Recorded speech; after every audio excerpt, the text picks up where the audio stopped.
Boa noite, tudo bem? Bom, para quem não me conhece, meu nome é Sérgio, sou trabalhador aqui da Regional Leste, da Aliança Espírita Evangélica. No momento eu não estou trabalhando em nenhuma casa espírita, porque eu faço trabalho fora da casa, tá? Uma alegria enorme estar aqui de volta, né? Já no finalzinho do primeiro ano, que bacana, né? Aí vendo aí vocês falar de exames espirituais, que os mentores são tão bonzinhos, né? Às vezes eles dão uns tapinhas na gente. Eu me lembro do meu primeiro exame. Faz um pouquinho de tempo, faz mais de 2 semanas isso daí. Mas eu me lembro, né? E a minha mensagem, o meu dirigente não queria me passar. Ele não quis me passar. E eu insisti, eu falei, você vai passar assim que eu tenho o direito de saber. Ele ficou com medo.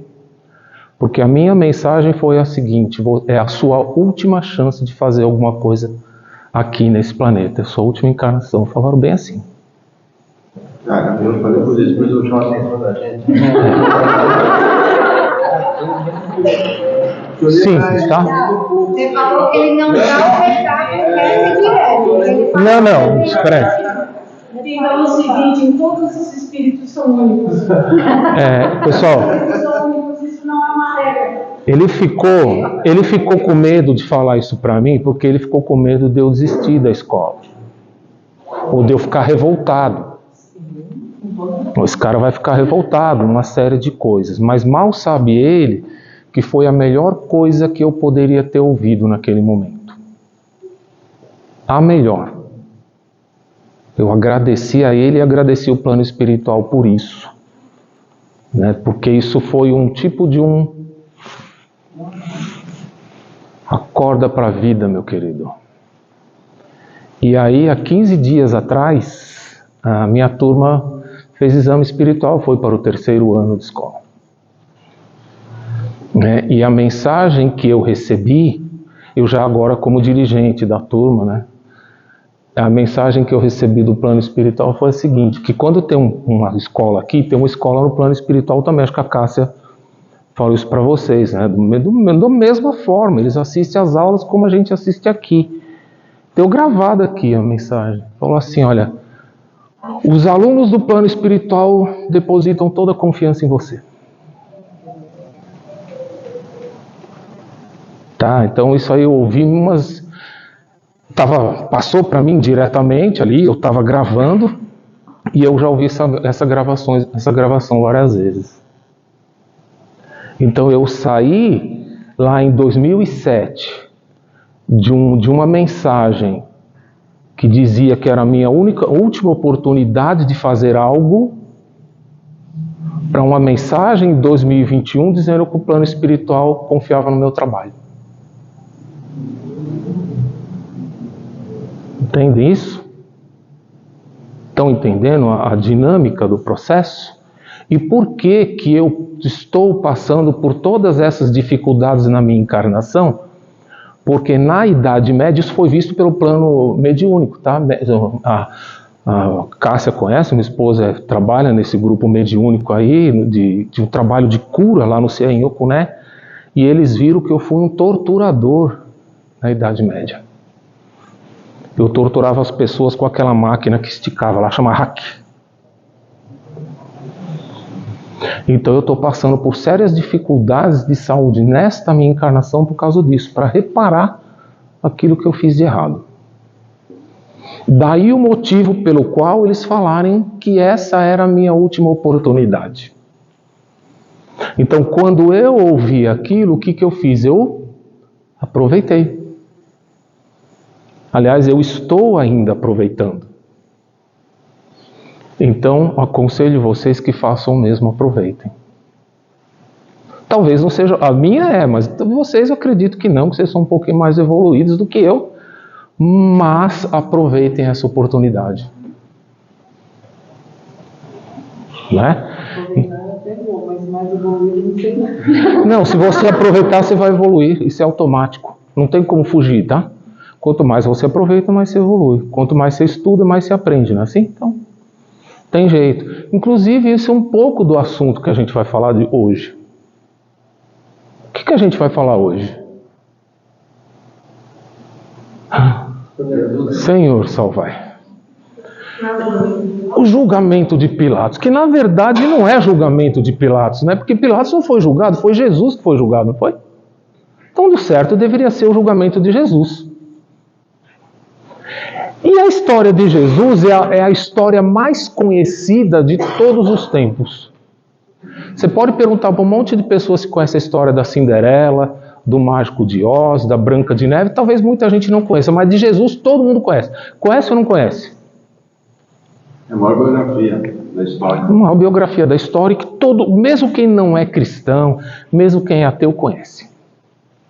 Todo mundo já cansou desse filme, está passando a série Os Escolhidos, aí que tem um pouquinho de teatralização ali. Cuidado, que nem tudo que está ali é realidade, né? Precisa tomar muito cuidado com isso também.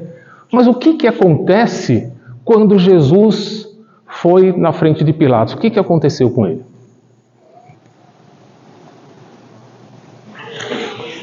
Gente, todo mundo conhece a história. O que aconteceu? E foi julgado, mas na verdade quem julgou ele não foi Pilatos. O que o Pilatos fez? Lavou as mãos e falou, vocês aqui decidam. Vocês aqui decidem. E quem decidiu? O próprio povo dele. O próprio povo dele. E decidiram para quê? Para ele? Ser condenado à morte. Ser condenado à morte. A grande pergunta é, se todo mundo aqui conhece a história de Jesus, por que nós estamos aqui hoje para falar dessa história? Vamos embora para casa? Vamos? Tem jogo hoje? Tem, né? São Paulo vai jogar, vou torcer contra, então vamos embora. Acabou. Coringão jogou ontem. Ainda bem que foi depois da minha turma, vai ser brincadeira. Vamos lá. Se eu já sei a história de Jesus, por que eu estou aqui falando dela? Eu vejo que seria para entender o motivo disso tudo. Isso. Então, tá. Exatamente. Então vamos esquecer o que aconteceu há 2000 anos e vamos trazer para hoje. Vamos começar com a semana. Eu trouxe aqui, eu fiz uma colinha, porque a minha memória já não é mais como a de vocês. Já não tenho mais 8 anos. Eu separei 7 pontos cruciais. 7. Porque o 7 é o número perfeito, né? A numerologia tem todo um simbolismo em torno do número 7. Então, eu separei 7 itens para a gente conversar um pouco sobre cada um deles. Mas nós vamos começar com a semana passada. O que aconteceu a semana passada com Jesus? Ele entrou na igreja. Ele foi julgado. Não. Ele foi o quê? Preso. E por que ele foi preso? Como que ele foi preso? Delatado. Foi delatado por quem? Judas. Então é a famosa traição. Eu lembro quando eu era garoto. A malhação do Judas era cultural, né? Onde eu morava, a minha casa ficava bem em frente a um poste. Então a gente subia no muro, assim, da garagem. Então a gente já pendurava ele na sexta-feira os bonequinhos do Judas. E a gente não via a hora de acordar no sábado de aleluia. A gente pegava pau de bambu de varal, né? E pá, no coitadinho do Judas. Uns colocava até fogo no coitado. Tinha ajuda de todo mundo, até de político. Tinha, os caras faziam boneco, os caras. Sensacional. A imaginação, o céu era o limite, né? Mas por quê, né? Realmente, Judas traiu Jesus, não traiu? Traiu. E qual é a primeira lição que a gente tem disso daí? Uma coisa que a gente chama de profecia. Vocês sabem o que é uma profecia? A Bíblia está cheia de profetas, não está? O livro, o Antigo Testamento tem muitas profecias. O maior livro de profecia da Bíblia é o Apocalipse. Vocês vão ver isso no segundo ano lá. Quase no finalzinho do segundo ano vocês vão ver o Apocalipse. A profecia, na verdade, não é uma adivinhação de futuro. A profecia é um aviso que algo vai acontecer, ou pode acontecer, e a gente pode evitar que aquilo aconteça. Então Jesus, na sua última ceia, ele chega para os seus discípulos e fala assim: esta noite alguém vai me trair. Alguém vai me entregar. Um de vocês aqui vai me entregar. Por que Jesus falou isso? Ele a pessoa poderia pensar e mudar a história. Exatamente, no caso Judas. Ele fez isso? Não. E muitas pessoas falam assim, mas era a missão dele. Não é assim? Eu sou até no meio espírita, é a missão dele. Só que a gente esquece de um detalhe, todos nós temos o quê? O livre-arbítrio. Ele poderia ter recusado essa missão? Sim. Poderia. E aí entra numa outra situação. Nós espíritas adoramos falar, fizeram macumba para mim. Eu não tô bem, eu preciso lá no trabalho tomar um passe porque eu acho que eu tô com um encosto. O famoso obsessor, né? Só que esse mesmo espírita esquece que por mais que o obsessor fale para eu fazer um monte de coisa errada, a palavra final sempre de quem é? É minha. Então o obsessor não tem nada a ver com o negócio. O trabalho de macumba, ou seja lá o despacho, ou seja lá o que for, não tem nada a ver com o negócio. Tudo se resume a...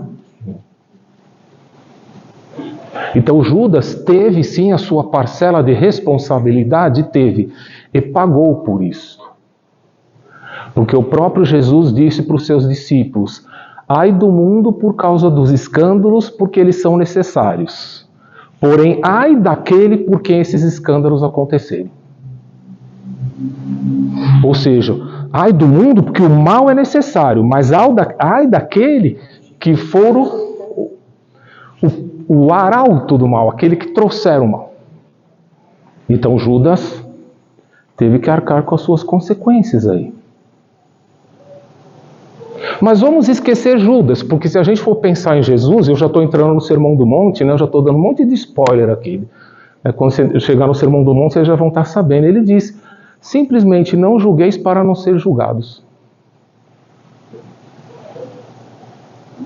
Então eu não estou aqui para falar de Judas, eu estou aqui para falar de mim. Mas eu não traí Jesus. Alguém aqui traiu Jesus? Não sei. Eu sei. Mas como eu sei? Não sei, mas quantas vezes eu traí Jesus? Pelo menos um pouquinho. Leia a sua caderneta. Leia lá a sua caderneta.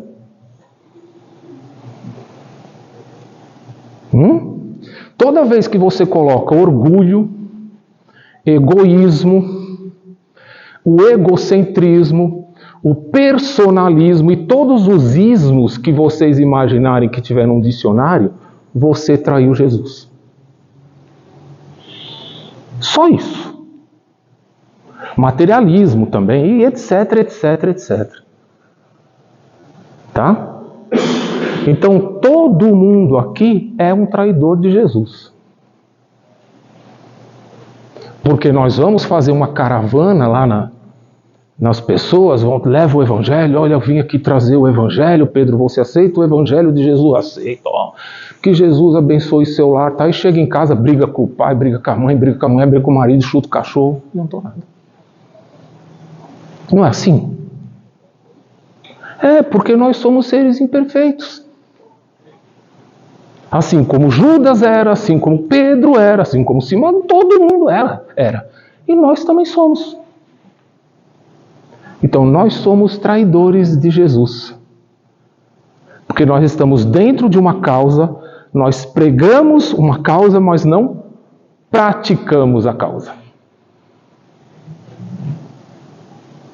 Entenderam isso ou não?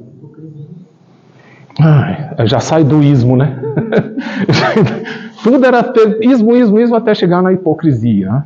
Também. E Judas, por que traiu Jesus? Porque o Judas tinha uma visão de Jesus diferente. Aliás, diferente não. De muitos judeus da época. Eles achavam que Jesus vinha, o Messias, para derrotar o exército romano. Como ele sendo filho de Deus, ele era invencível, imortal. Então ele ia derrotar todo mundo. Só que Jesus era muito bonzinho. Aí o Judas pensou, bom, se o pessoal for prender Jesus, lá os soldados, Jesus vai reagir e vai acabar com todo mundo. Aí ele quebrou a cara.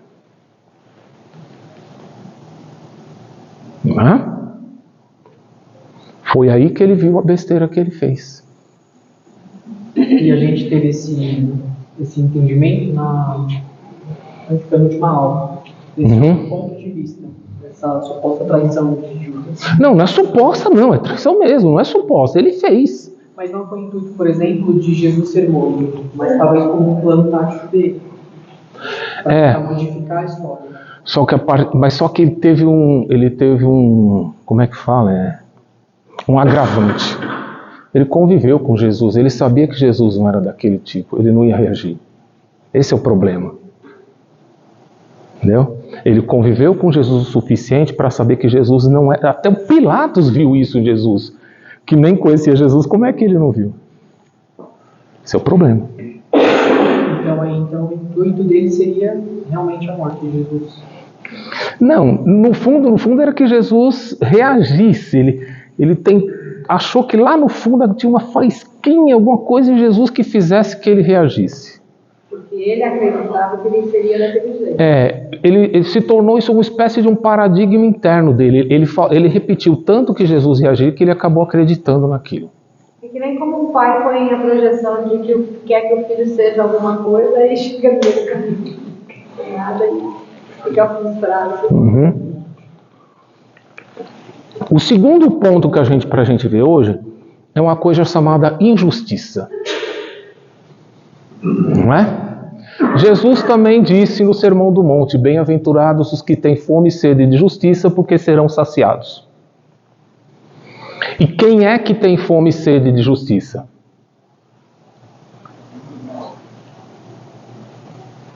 Quem tem fome e sede de justiça, gente? Todo mundo. Hã? Todo mundo. Quem falou? Os oprimidos. Só quem tem fome de justiça, e fome e sede de justiça, é aquele que sofre injustiça. Porque aquele que não é injustiçado, ele vai procurar justiça de quê? Porque o que é justiça? Justiça é você respeitar o direito do próximo. Certo? Tem algum advogado aqui na turma? Não? Ou advogada? Não, né? Mas alguém aqui já procurou um advogado para saber dos seus deveres? Eu sou do direito. Isso né? Você já teve algum cliente que falou: doutor, eu quero saber os meus deveres? E nem vai ter. Agora, os direitos, todo mundo vai lá te procurar, não é? Não é assim que funciona? Porque nós estamos pensando só em quem? Assim era o Sinédrio. O Sinédrio, quando eu falo Sinédrio, o grupo, né, de líderes religiosos judeus, eles estavam pensando só em quem? Em si próprios. Estavam pensando em Deus, na lei judaica, na Torá, nada disso. O interesse era pessoal. Eles não estavam pensando no povo judeu. Era um interesse político e não religioso. E o Pilatos, a mesma coisa, estava pensando em si próprio. E quando nos vem esse assunto, nos vem um dito popular, minha mãe falava muito quando a gente era mais jovem: quem não deve, não teme. Já ouviram falar nisso? Grande erro, né? É justamente o contrário.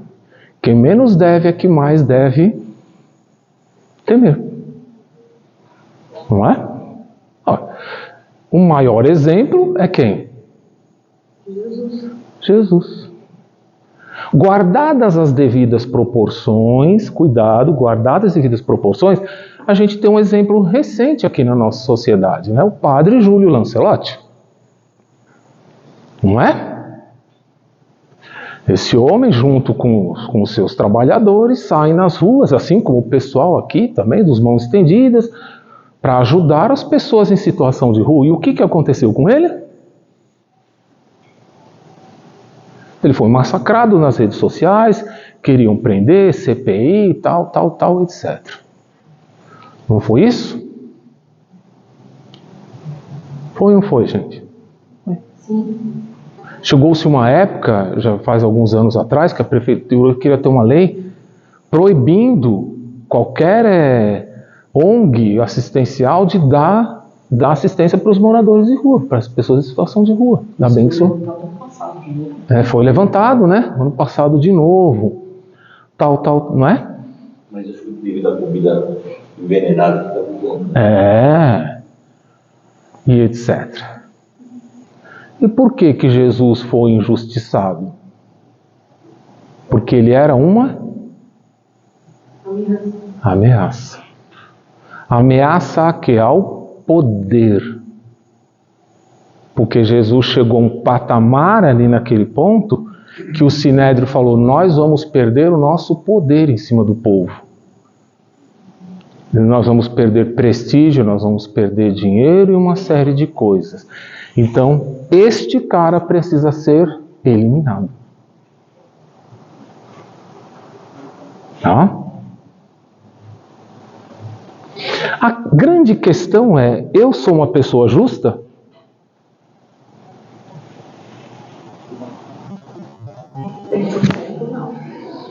Então.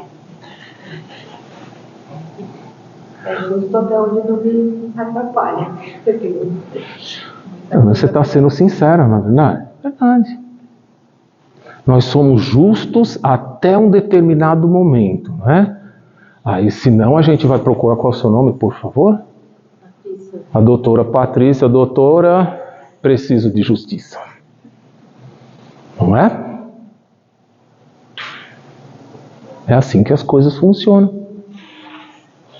Mas eu estou pensando lá no povo que condenou Jesus, eu estou pensando lá no Pilatos que lavou a mão, mas e eu?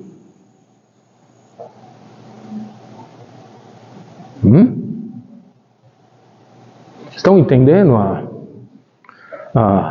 Deixa eu ver o terceiro item aqui que eu já escolhi. Tá. A maioria da conversa de Jesus com Pilatos se caracterizou pelo quê?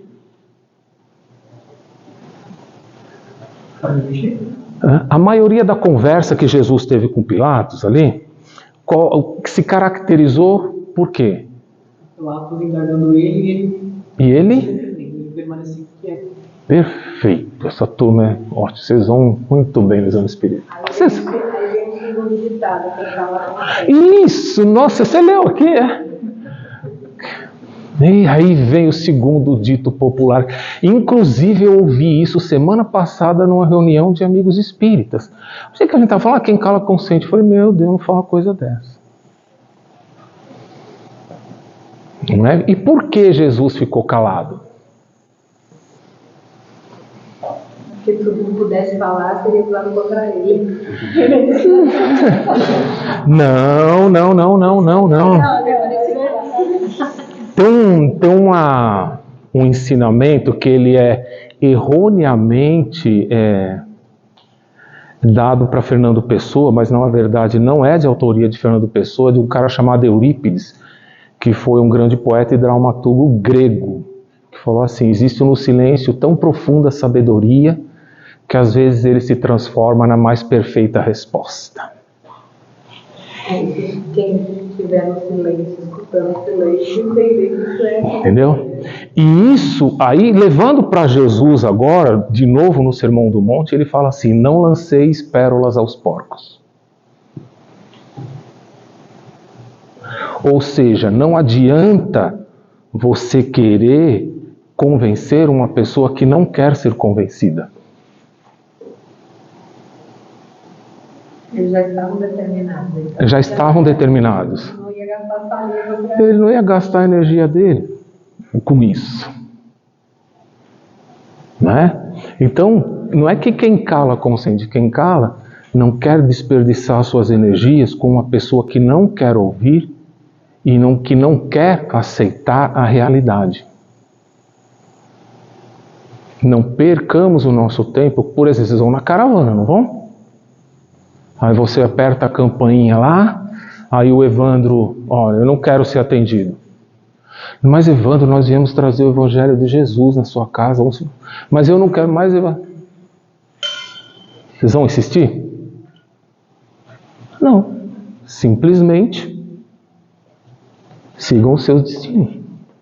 Mas ninguém quis nos atender na caravana. Beleza, volta para o centro, faz a sua preparação e vai para sua casa. Entenderam isso? Cuidado com os ditos populares. Tá? Depois da tem um também, né? Depois da tempestade vem a calmaria. Não, depois da tempestade vem a enchente, vem lamaçal, né? Não vem calmaria nenhuma, né? Não arrume provas contra si mesmo. Não arrume provas contra si mesmo, né? Agora, o quarto item aqui, está vendo lá? O papel de Pilatos nisso tudo. Pilatos estava numa encruzilhada. Né? Ele tinha de um lado o Sinédrio que queria porque queria Jesus morto. E o Sinédrio tinha uma influência muito grande em Roma, porque eles mandavam muito dinheiro para lá. A Galiléia era uma região rica que mandava muito dinheiro para Roma. Então o imperador via com outros olhos ali. Só que do outro lado, ele tinha um povo que ele viu Jesus entrando na cidade e as pessoas colocando ramo no chão, recebendo Jesus em cima do seu burrinho. Todo mundo aplaudindo Jesus e exaltando Jesus. Então ele pensou assim, bom, se eu condeno esse cara, o povo vai fazer uma revolta aqui e eu vou explicar o que para Roma? Se eu não condeno ele, o Sinédrio vai falar que eu libertei um cara que estava montando um exército para lutar contra o Império Romano. O que eu faço? Eu terceirizo a decisão. Grande garoto, eu terceirizo a decisão, né? Hã? Agora usa lá, não é a comunicação, né? Ou você faz isso para ter isso, ou eu esqueci o nome. A gente nunca tem como fugir, né?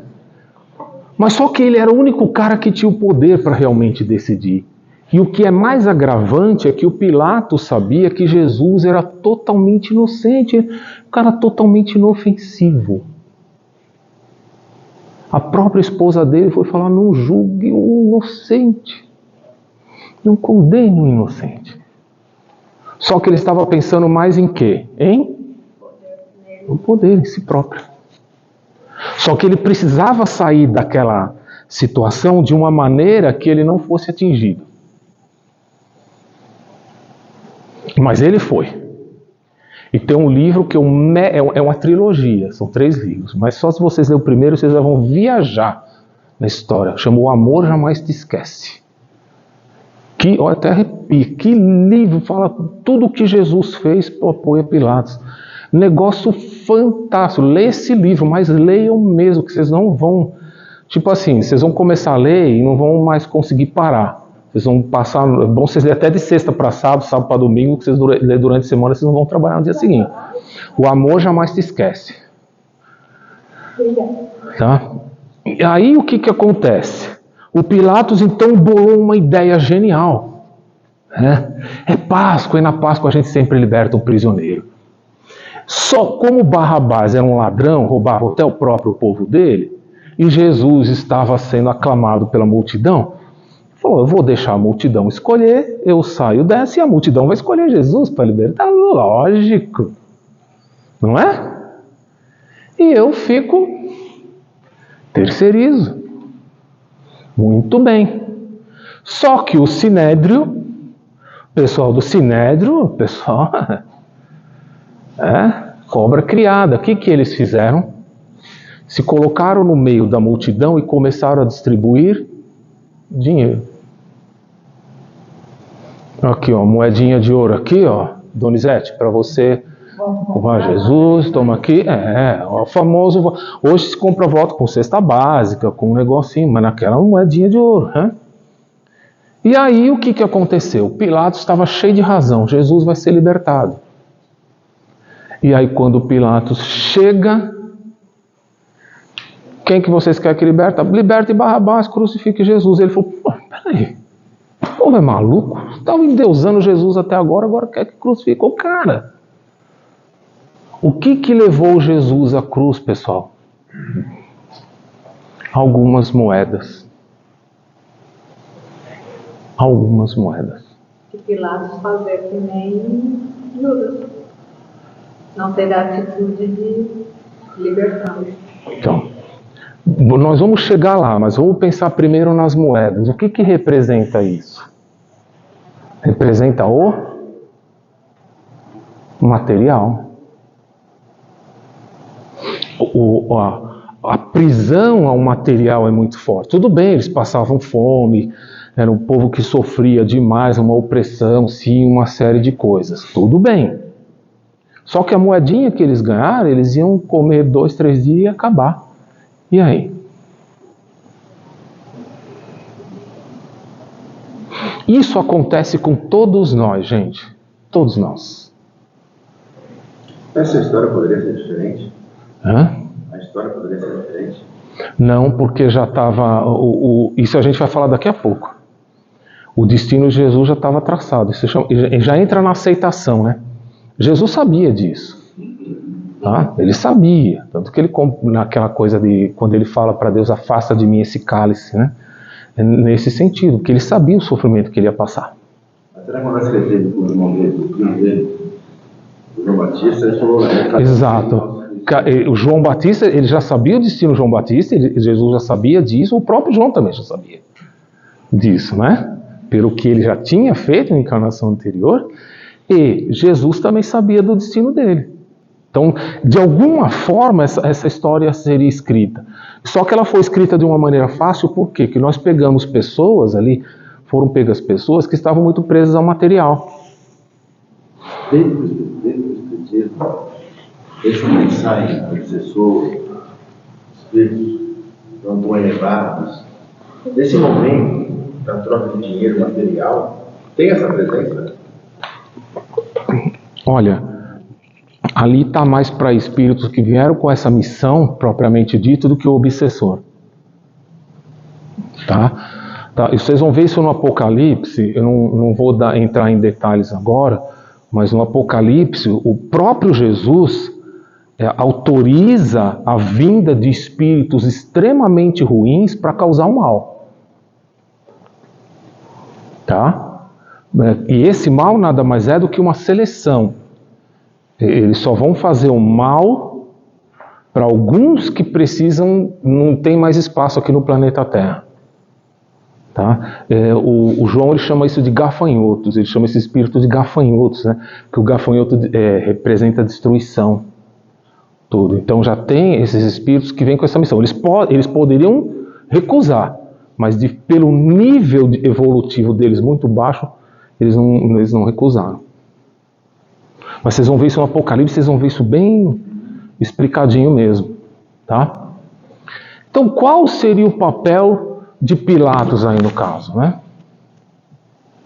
Quando ele lava as mãos, que ele fala assim, bom, vocês que escolheram, o problema é de vocês, né? Ele assina embaixo a injustiça que Jesus estava sofrendo ali.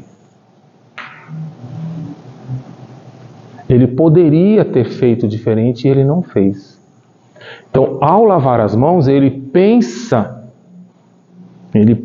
ali que ele está livre de responsabilidade, mas muito pelo contrário. Então, quando a gente vê uma injustiça acontecendo e a gente não faz nada para aquilo, nós também somos cúmplices. Então, quando Jesus fala, bem-aventurados os que têm fome e sede de justiça, cabe a quem tem condições de matar essa fome e essa sede, e não ficar de braços cruzados, simplesmente vendo a injustiça acontecer. Olha a responsabilidade enorme que a gente tem, né? Porque é muito comum a gente falar assim, vê uma pessoa ali com fome, a gente está passando na rua, uma pessoa em situação de rua com fome, com sede, não, se eu não ajudar, alguém ajuda. Não é assim que a gente pensa muitas vezes? Mas não é alguém ajuda, sou eu que tenho que ajudar e não alguém. A responsabilidade é minha, eu não posso esperar que outro faça aquilo que eu tenho por obrigação de cristão fazer. Oi, Patrícia. Essa sequência de poderia ter feito diferente, mas não fez. Judas, Pilatos. Se tivesse sido feito diferente, e todo mundo diz assim que já estava escrito, que tinha que acontecer, mas se eles não tivessem feito o que fizeram, a história de Jesus acabaria da mesma forma, só seria postergada. É assim, não, postergar não dava mais. Postergar não dava mais porque vocês vão ver mais para frente, tem uma aula que a gente tem vários corpos espirituais. Nós temos 7 corpos espirituais. A gente pensa que a gente é só espírito e carne, mas a gente tem uma sequência energética. E quando chega no último, que chama Atma, a gente é como se fosse uma usina hidrelétrica, de tanta energia que a gente tem, que é o máximo da evolução espiritual, digamos assim. Tá? A quantidade de energia ela é muito grande.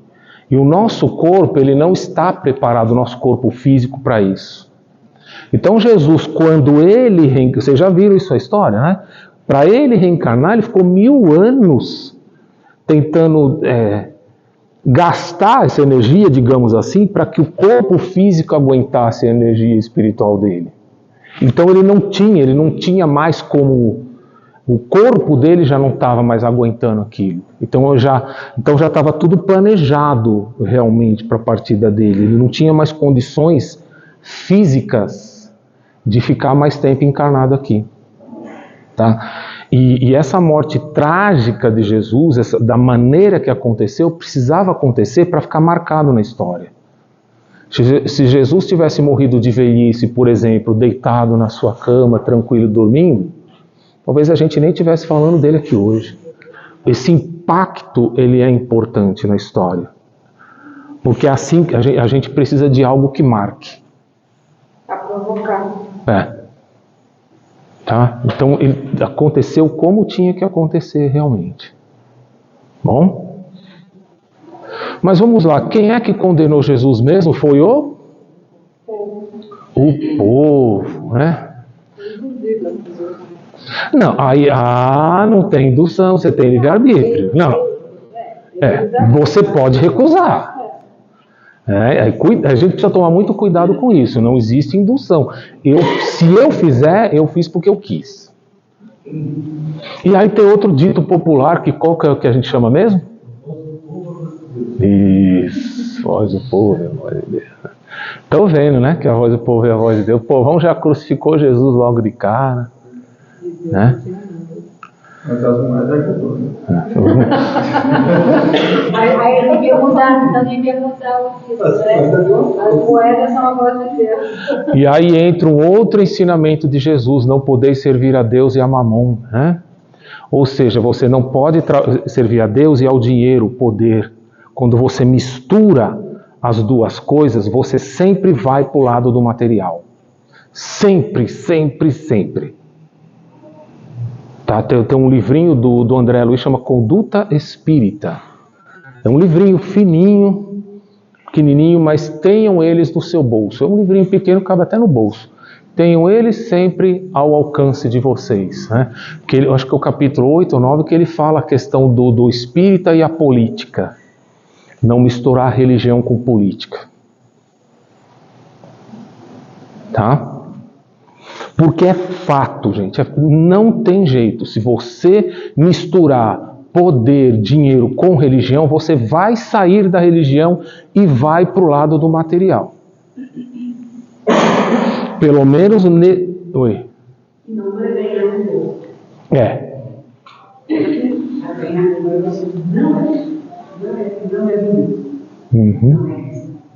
Não é. Mas a gente precisa do dinheiro? Lógico que precisa. Essa casa precisa de dinheiro. Olha o tamanho dessa casa. Precisa pagar água, luz, limpeza, conservar, material, tudo que tem aqui. Lógico que precisa de dinheiro. Mas uma coisa é uma coisa e outra coisa é outra coisa.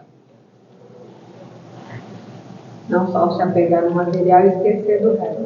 Não só achar que só o dinheiro... O que você não pode é misturar as coisas. Nós hoje aqui estamos no encontro espiritual. Depois eu posso até passar, dá para dar uma moedinha aí, mas agora não é o momento. Brincando, tá, gente? Isso é brincadeira. Pelo amor de Deus. Mas na igreja evangélica, quando assim, não é obrigatório, pelo menos é o que eu escuto, né? Vamos aviar assim. Quando você veio convidado para fazer a palestra aqui, é que nem um pastor, quando vai em outra igreja, ele acaba recebendo lá um agrado. Por isso que eles falam que é para ajuda de curso, que é para isso, que é para não sei o quê. E alguns hoje já determinam quanto tem que dar. Então, quer dizer assim, já está saindo fora do... Muitos pastores, eu não estou criticando, é a realidade, tá? Eu conheço pastores que têm salário, eles têm um salário, o trabalho deles é pregar, não tem um trabalho assim, normal. E quando não dá o valor que eles querem na igreja, ele é remanejado para outro. Para outro, né? Por isso da ganância? Por que eles precisam ter tanta casa, carro, helicóptero? É interessante, né? Passou 2000 anos desde que o povo. Você vê o povo, né? Você vendendo voto, Eu, para mim, mas a culpa sempre de quem é? É minha. Evolução a passos curtos. Porque esses espíritos, eles vieram com esse objetivo. Tá? Espíritos, a besta, por exemplo, que o capítulo 13 do Apocalipse que fala da besta, quando ele fala aquilo, ele fala assim que o número 666 é um número humano, um número de um homem. Tá? É um número a besta, na verdade, que fala a Bíblia, é uma pessoa, como nós, qualquer um de nós aqui pode ser besta. Porque a besta nada mais é do que o anticristo. E o que é ser anticristo? É fazer qualquer coisa que seja contrário aos ensinamentos de Jesus. Então a besta não é nenhuma... Lógico que tem líderes, porque quando ele fala da besta ali, que tem 7 cabeças, o que são 7 cabeças, né? Cada uma dessas cabeças representa um dos pecados capitais. E cabeça que representa o quê? Inteligência. Então é um ser extremamente inteligente, mas que vem para fazer o mal. E ele fala que todo mundo começou a adorar a besta, que a besta é maravilhosa. Essas coisas que a gente vê de político, todo mundo adorando político, e artistas, e influencers, e etc. Né? A culpa é deles, não, a culpa é nossa.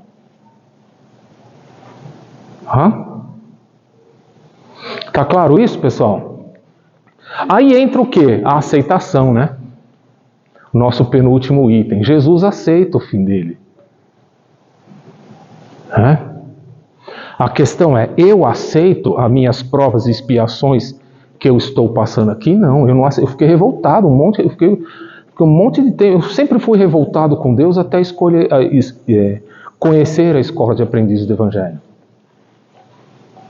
Eu sempre culpei Deus, o destino, Jesus, o plano espiritual, por tudo que acontecia comigo. Até eu descobrir aqui, não aqui nesta casa, mas na escola, que o responsável por tudo que eu estava passando, seja de bom, seja ruim, era eu.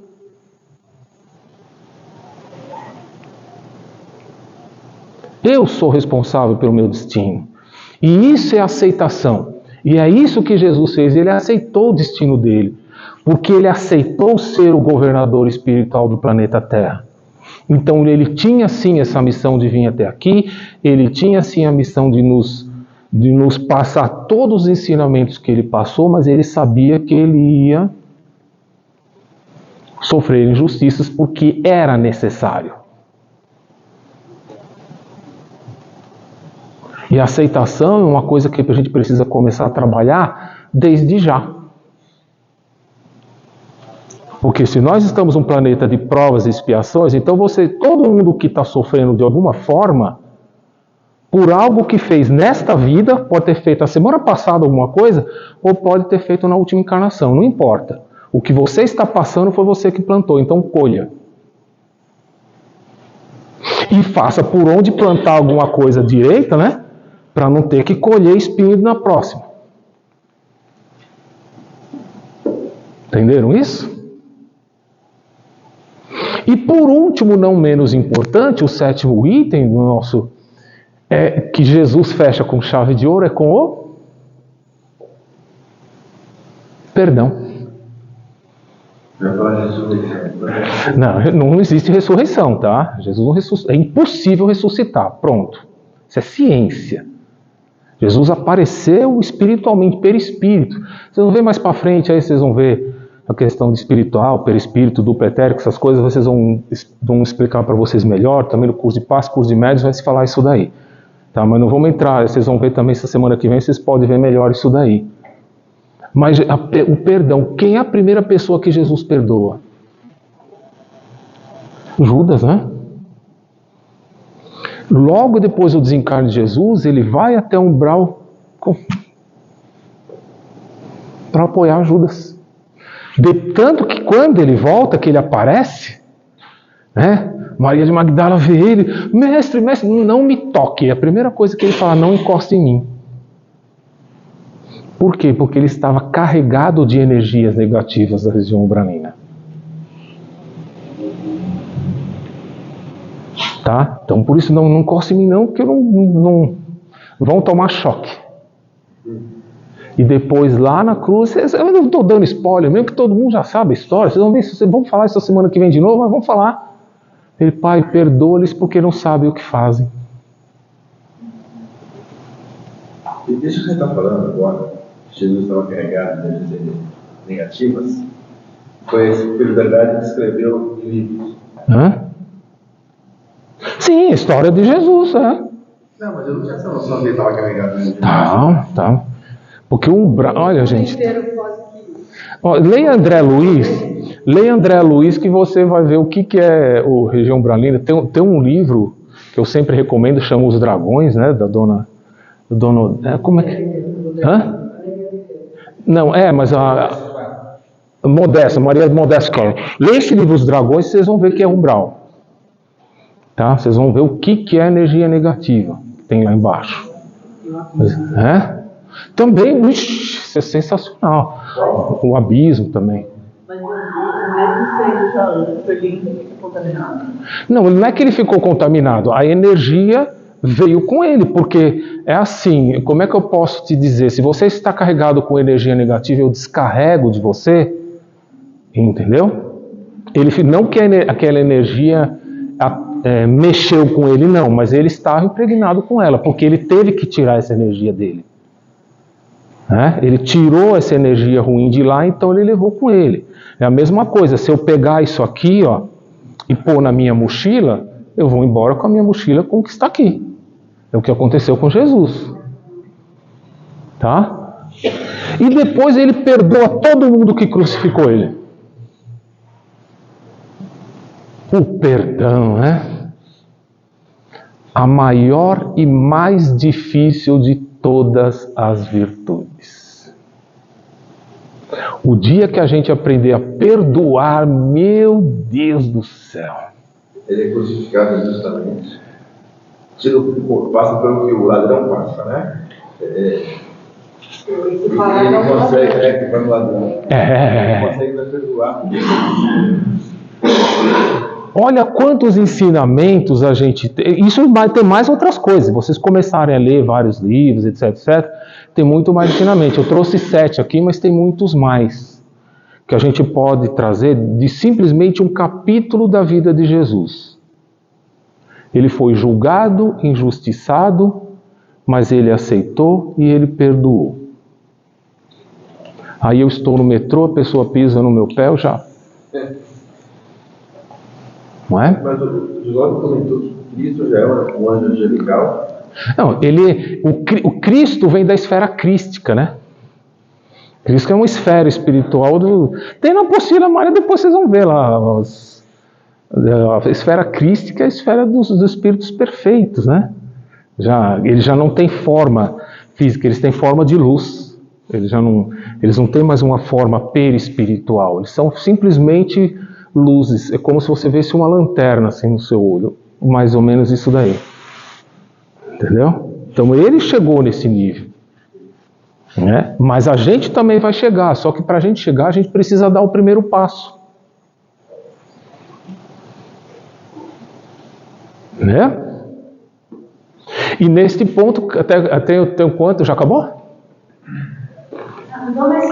Ó, e neste ponto, a caderneta pessoal, gente, a caderneta pessoal é a maior ferramenta de reforma íntima que alguém pode ter na vida. Porque é na caderneta pessoal é que a gente viu se a gente já conseguiu dar algum passo. Porque é muito comum a gente colocar na caderneta pessoal assim, né? Data: 20 de outubro de 2001. Fato: saí na rua e chutei um cachorro. Sentimento: estava com raiva. Né? Reação: saí xingando, etc. Proposta: não posso mais fazer isso com o coitadinho do animalzinho. Não é isso que a gente põe na proposta? É ou não é? É assim ou não é? Vocês não estão fazendo caderneta? Sim. E o que acontece com a proposta? Só fica no papel. Só fica no papel. E aí vai chegar no terceiro ano e a Cássia vai olhar a caderneta de vocês e vai estar lá: proposta, não posso fazer mais isso, proposta, não posso. Até quando? Quantas cadernetas eu vou precisar para sair dessa proposta e pôr em prática?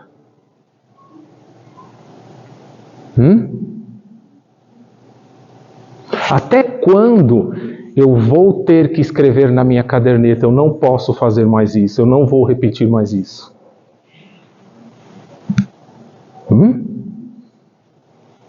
Jesus começou assim também para ele chegar onde ele chegou.